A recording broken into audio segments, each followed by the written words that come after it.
on the tarmac, which is was kind of fun. So we stayed there for a little bit. It was just like a real dinky airport. It was just, the building was like, that was basically the size of a school bus. Like that's what it was. How many people were traveling? It was our entire battery and some Army personnel. So 100 and some odd, 100, 200? I want to say about 200, roughly. And then from there, from Canada, we flew to Shannon Airport in Ireland. It's a very interesting place. I was very excited to go to Ireland because I come from an Irish background. And then we stopped in Ireland. Like, it was just very, very, very green. It's the only way I can describe Ireland. As far as I can see, it's just very green. Like, and then we got into the airport, and then the people there were just very, very depressing. Like, I don't know why. It's just like very, like, it's just like they just seemed like very dreary, very downtrodden for some reason. Every person I passed in the airport, like, I was very happy being on it. I was just like walking out, smiling, looking at everything. But every person I saw in the airport was just like this. The entire, I don't know why. Was it a Monday? I don't know. I forget what day it was. The jet lag. Sure. But then the airport was fun. And then like, I wanted to make a phone call, so I went to the exchange booth. And then I remember, I forget what I said, but I said something wrong in front of like this lady, the Irish lady. And then she starts yelling at me, obviously thick Irish accent, don't you curse me, don't you yell at me. And then she found this window with like bars and whatnot. And me and her just started laughing at her. And then she stands up, she's taller than me. Like, and I'm 6'1". Yeah. And broad shoulders, so that's when I just kind of went like this and kind of backed away, and so I don't want her coming out. This is being really embarrassing. Right. Get my ass kicked by a very tall Irish woman, but yeah. So when you first arrived in Kuwait? No, from Ireland we went to Budapest, Hungary. Okay, and then on to Kuwait and Iraq, or? We flew in from Budapest, Hungary, which is a very interesting town. A lot of beautiful women there. The town's just gorgeous. And then from Budapest, Hungary, we flew into Al Salim, which is I know you've been there. I am. Yes. In Kuwait. Yeah. So it's actually right outside of Kuwait City.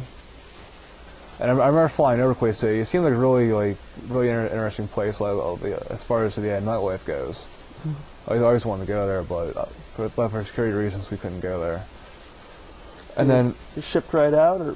Oh no, we stayed in Al Salim, the holding barracks, for a few days, and then I was just taken back by how large this base was. And then I thought there would be nothing there, but I started walking around to try to find the chow hall, and I started seeing like the PX, which is basically like a Walmart for military.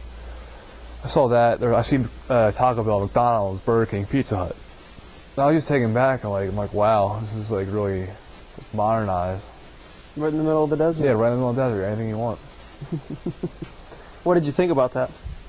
I was just very taken back by it. That it was there at all? Like, this place exists. Like, I didn't even find a TCBY there. You can't even find those in America anymore. It's like. So you get shipped from there to Iraq as a unit? Yeah, from there I got shipped to Al Asad Air Base, which is larger than Al Salim and has more services than Al Salim as far as fast food restaurants go and whatnot. And I remember staying there for a day, and then we got shipped to via helicopter CH-53 to AR Rupa, which is my next home for 7 months. What kind of briefings were you given before you left there? What to expect? Basically, we were given people to look out for, things to look out for. Basically, it was basically one giant reiteration of our training. Okay. And then we were given basically a BOA, which stands for be on the lookout for. Okay. Basically the cars and people. Okay. So you first arrive at your new home. What is it like? I mean, do you have hardstand buildings? We arrived there in the middle of the day, and I was just taken back because I'm looking around. It's basically Rupa. It's kind of like it's in the middle of Ramadi and Hit.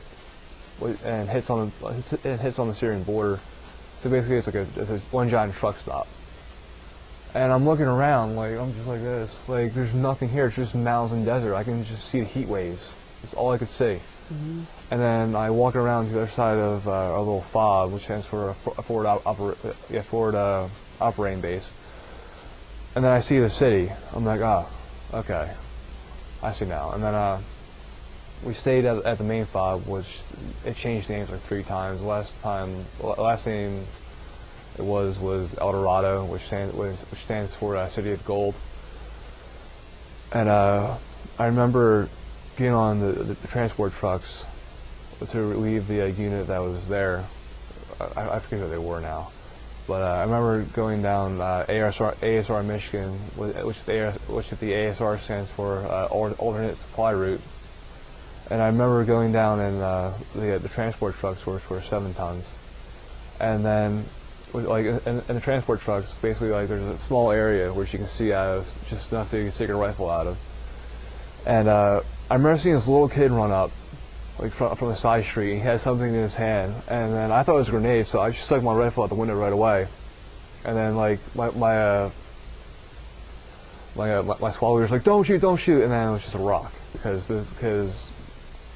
one thing that I was told was kids just love throwing rocks at you, but I didn't really think of that because I had just like I just got there. It was my first hour there, not even, and I just had the combat mindset because I was going to kill this kid. Yeah. But then my platoon, my squad leader, this was his 3rd tour, and then he stopped me from killing this kid, which is good for me because now I'm not in jail. So. Yeah. And for him. Yes. So you get back, and what kind of living situation? Do you have hardstand buildings or tents? No, actually, we had this building that was made out of plywood and sandbags. Okay. What type of mission were you running? We were basically doing patrols. We did 3 patrols a day. On foot? It's a combination of foot and mechanized. Okay. And mechanized is the Humvee or? It's Humvee 7 ton, but things when we got there to this base, we ended up getting attached with a 2nd LAR, which stands for Light Armored Reconnaissance, and they were out of Camp Pelham in North Carolina, and then basically they were weapons and mortars. So basically we were attached with them. We went out with them a lot on a lot of missions. Like it was like half and half. Half their guys, half our guys would do missions. I don't know. What was your mission? Basically, we go out, try to find weapons caches, basically do peace patrols. Basically, it's kind of like basically a police officer just driving around. That's basically what it was. Just saying hi, waving to people, that kind of thing. Sometimes I'll give candy to kids, like. And your specific job was to be the radio operator? No. Once we got there, my job was just to program the radio in the morning or make sure it's still programmed. Before we go out on patrol was just to make sure they all worked, troubleshoot them, and then we got back to do the same thing. But in the in-between, what was your job? In between was just basically an infantryman. Okay. And then what was that like? It was very interesting. This is like I started thinking to myself, wow, this is what real Marines do. So. Okay. What was interesting about it? It was interesting. Or why does it make it real? Or because this is what this is like what my dad did. This is what I grew up watching the movies and whatnot. And this is what I watched on the news before enlisting. What is that? Basically, like the only way I can put it is basically boots on the ground. Mm-hmm. Walking every day and walking every day, riding in Humvees, riding in the LEDs, what you call the pigs.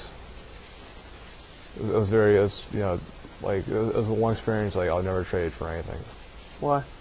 Just because I can never do it again. That's why. What do you have like one mission or one operation that stands out to you that kind of highlight your experience there? The one mission was toward the end of the deployment. We were going on just a LPOP, which stands for lookout position, and